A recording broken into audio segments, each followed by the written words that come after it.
इन्होंने कुर्बानियाँ तो दी नहीं है, देश को आज़ाद कराने में इनका कोई रोल तो है नहीं, तो इन लोगों को क्या मालूम गाजी लफ्ज़ क्या है।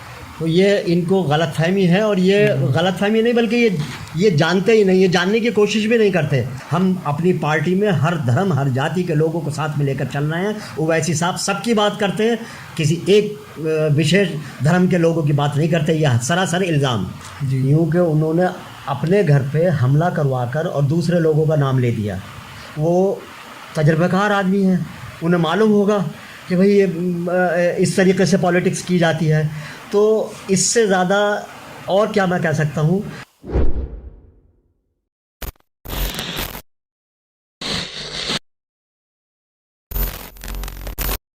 नमस्कार, आदाब। फैज़ान फारूकी नाम है मेरा और द पब्लिक व्यू देख रहे हैं आप।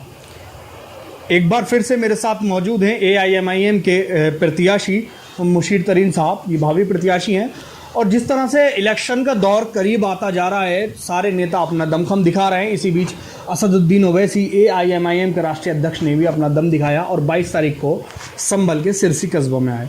उसके बाद एक कंट्रोवर्शियल से सब कुछ माहौल हो गया, कंट्रोवर्सी शुरू हो गई बहुत सारी, चाहे वो उनके पोस्टर्स को लेकर हो जिस पे लिखा हुआ था कि गाजियों के शहर संभल में ओवैसी साहब का स्वागत है।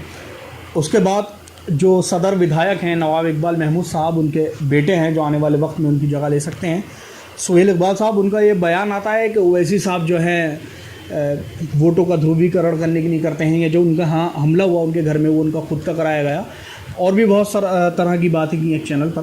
तो आज हम इनके पास आ गए इनसे जवाब लेने कि क्या वाकई ऐसा है, क्योंकि राजनीति में ऐसी चीज़ें हो सकती हैं, पॉसिबल है। तो इस पर इनका क्या मानना है और ये क्या जवाब देना चाहें। सर स्वागत है सबसे पहले आपका हमारे चैनल। शुक्रिया।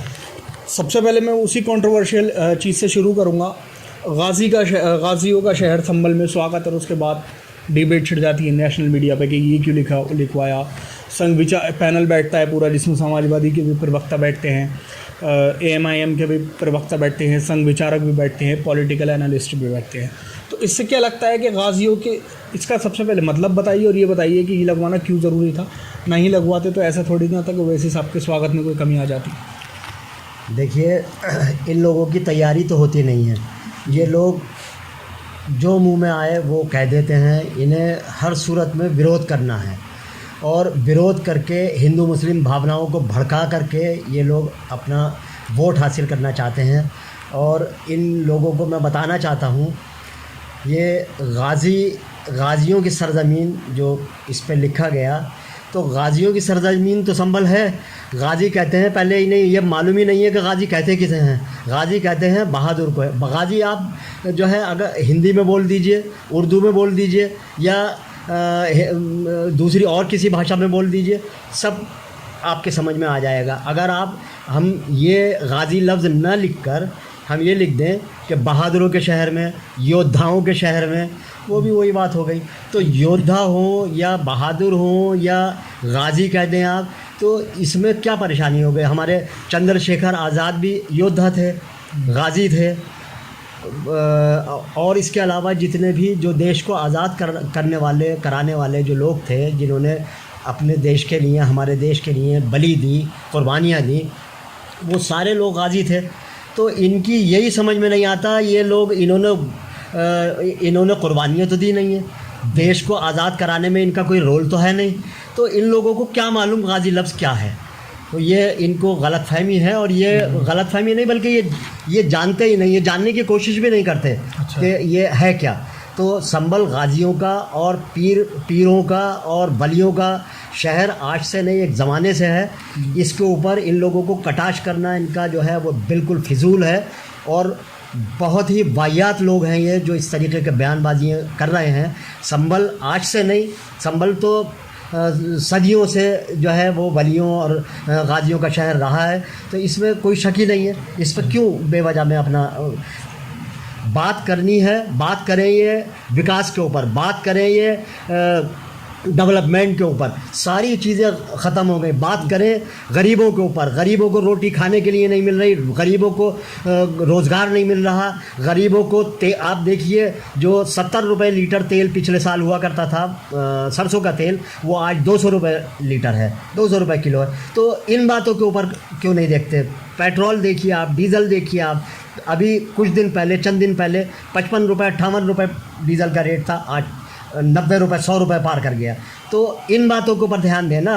दालों के रेट देखिए क्या हो रहे हैं, गरीब आदमी किसके घर जाए, कहाँ पर जाकर वो खाए, किससे वो अपने बच्चों का पेट पालने के लिए कहे, कहाँ जाकर अपना दुखड़ा रोए। इन बातों को ध्यान न देते हुए इन चीज़ों के ऊपर ध्यान है कि इस रोड को बदल दिया, इस शहर का नाम बदल दिया, यहाँ पे जो है वो ये गाजियों की सरजमीन नहीं होगी। क्या पागलपन की बातें, बेवकूफ़ी की बातें ये जो है नाअहल लोग यहाँ पर बैठ गए हैं और तरह तरह के बयान इस तरीके के देते हैं कि जो बिल्कुल सर पे से उतर जाएं। भाई बात करिए आप अपने देश को बनाने की, अपने देश के काम करने की, देश को तरक्की दिलवाने की, देश के लिए काम कीजिए ना। ये क्या तरीका हुआ कि आप देश को एक तरफ हटा दें और उसके बाद में ऐसे काम, ऐसी बातें निकाल कर लाएँ जो देश को तोड़े। तो ये लोग जो हैं देश को तोड़ने की बात कर रहे हैं, देश को जोड़ने की बात नहीं कर रहे हैं। इल्ज़ाम तो वैसे साहब पे भी इस तरह के लगते हैं कि देश को तोड़ने की बात करते हैं, चाहे उनके भाई के कंट्रोवर्शियल बयान हो, या ये कहा जाता है कि वो वैसे सिर्फ मुसलमानों की ही पार्टी है, उनकी पार्टी का नाम भी इत्तेहादुल मुस्लिमीन है। तो पूरे एनालिसिस कर देते हैं नेशनल मीडिया पे। तो इस पर क्या कहना चाहेंगे आप? क्या ओवैसी साहब खाली मुस्लिम की बात नहीं करते हैं? मतलब ओवैसी साहब ने अगर इत्तेहादुल मुस्लिमीन नाम रखा तो वो इतना बड़ा जुर्म हो गया। और शिवसेना क्या है तो बताइए आप, शिवसेना क्या है, बजरंग दल क्या है, और बहुत सी पार्टी हैं जिनके नाम इस टाइप के होते हैं। तो क्या वो क्या हैं? उनको पर तो किसी ने कोई कटाक्ष नहीं किया, उनके लिए कोई मनाही नहीं है। एक मुस्लिम नाम अगर आ गया तो उसके ऊपर इतनी लोगों को तकलीफ कि पूरे भारत में, पूरे उत्तर प्रदेश में एक अकेला नाम जो है एक पार्टी का मुस्लिम रखा गया, तो उससे इतनी तकलीफ हुई। और जबकि वो मुस्लिम नाम रखने वाला इंसान और वो पार्टी सबके हित में काम कर रही है, सारे लोगों को, हर धर्म, हर जाति, हर मज़हब के लोगों को साथ लेके चल रही है। इनका तो खाली दिखावा है कि जो ये नारा देते हैं कि सबका साथ, सबका विकास, सबका विश्वास, ये सब उनका जो है खाली मूली का भ्रम है। ऐसी इसके अंदर कोई किसी किस्म की सच्चाई नहीं है। सच्चाई जो है वो हमारी पार्टी में है। हम अपनी पार्टी में हर धर्म, हर जाति के लोगों को साथ में लेकर चल रहे हैं। ओवैसी साहब सबकी बात करते हैं, किसी एक विशेष धर्म के लोगों की बात नहीं करते। यह सरासर इल्ज़ाम। अच्छा, बातें यहाँ की पॉलिटिक्स पर। ओवैसी साहब 22 तारीख को यहाँ आए, उन्होंने समाजवादी पार्टी पर हमला बोला। उसके बाद इंटरव्यू आता है यहाँ के जो सदर विधायक इकबाल महमूद साहब, उनके बेटे सुहेल इकबाल साहब का, और आपने शायद सुन भी लिया होगा वो, जिसमें वो कहते हैं कि वो ऐसी बांटने की बात करते हैं, इस तरह के भाषण देते हैं। दूसरी चीज़, सबसे बड़ी बात ये कही कि जो उनके हमला कराया वो उन्होंने ख़ुद कराया था। वैसे सियासत में ये पॉसिबल है, हो सकता है ये चीज़ उनकी बात में सच्चाई हो सकती है। आप क्या कहना चाहेंगे इस पर? देखिए, उन्हें बहुत ज़्यादा तजर्बा है जी, यूँ कि उन्होंने अपने घर पे हमला करवाकर और दूसरे लोगों का नाम ले दिया। वो तजर्बाकार आदमी हैं, उन्हें मालूम होगा कि भाई ये इस तरीके से पॉलिटिक्स की जाती है।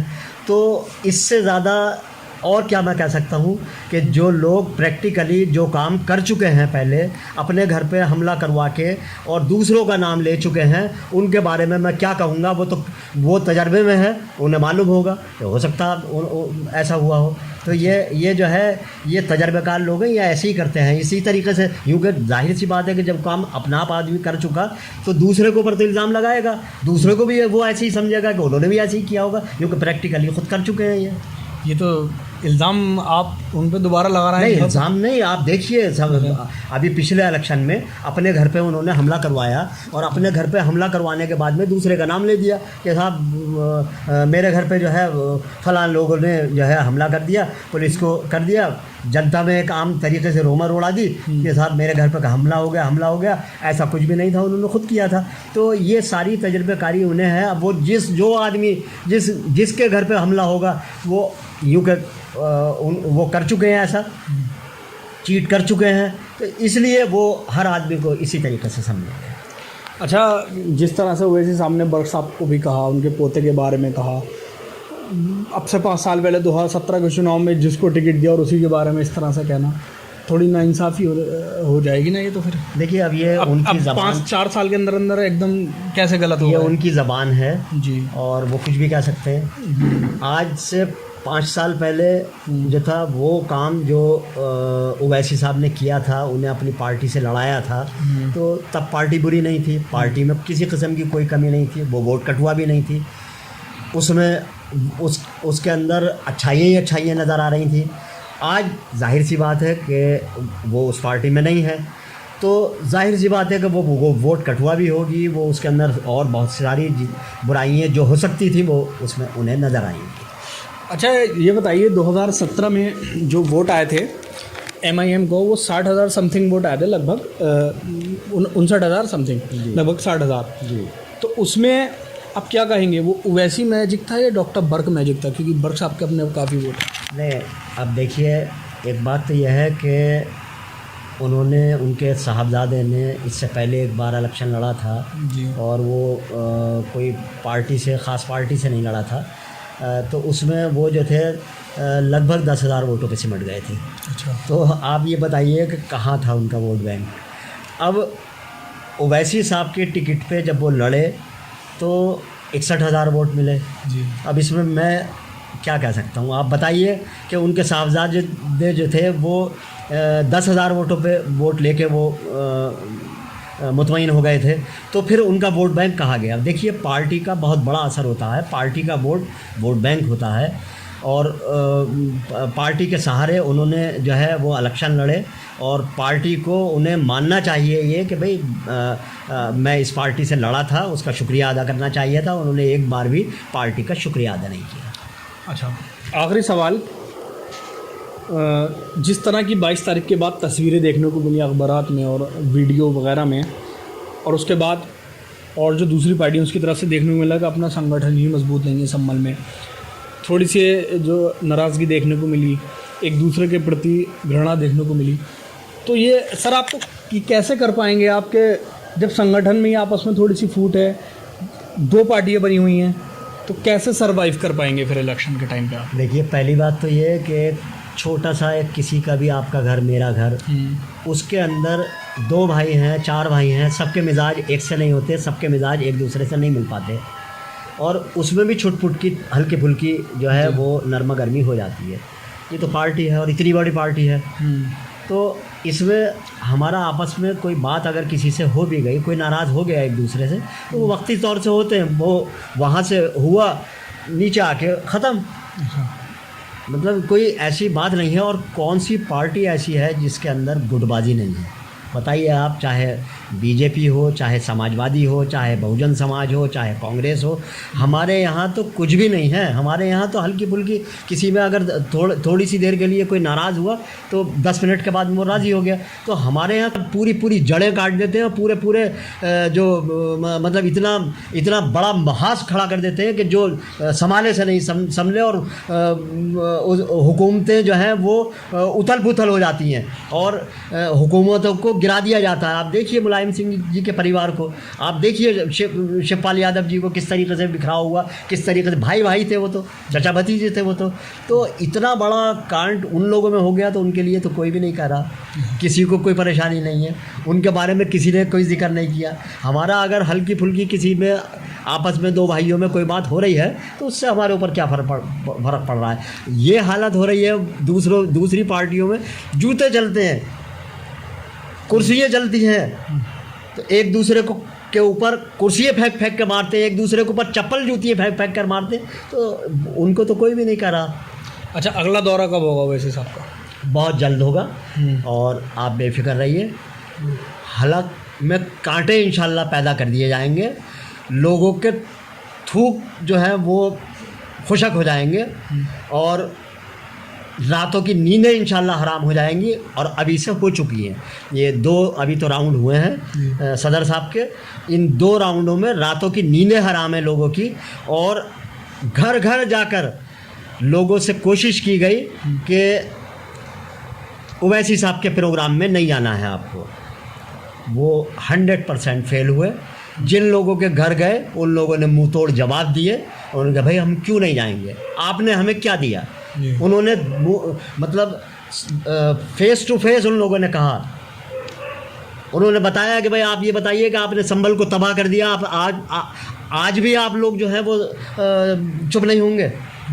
जब आपने संभल को कुछ नहीं दिया तो ये बताइए दूसरा आदमी निकल कर आ रहा है तो वो गलती कर रहा है। किसी को मौका लेने देंगे या नहीं लेने देंगे? एक तरफ एक बाप दादा की औलादें चल रही हैं, 4 पुश्तें चल रही हैं, एक तरफ की 3 पुश्तें चल रही हैं। तो लोगों ने जवाब दिए उन लोगों को, उन लोगों से कहा कि क्या हम लोग आपके हाथ बिक चुके हैं? तो हम अब जो है आपके ग़ुलाम नहीं हैं, ग़ुलामी हम कर चुके जो कुछ हमारे बाप दादाओं ने की। अब ये नस्ल जो है चेंज हो गई, अब जो है नई नस्ल आ गई, युवा आ गए। युवा आप लोगों का की ग़ुलामी किसी सूरत से बर्दाश्त नहीं करेंगे।